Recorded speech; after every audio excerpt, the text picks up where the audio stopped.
Hi lovelies, welcome back to my channel. For this video I'll be showing you a detailed tutorial on how to get the glossy lip.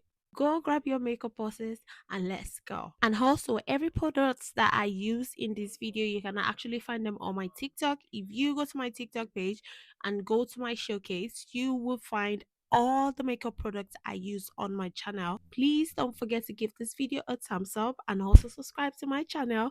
Thank you.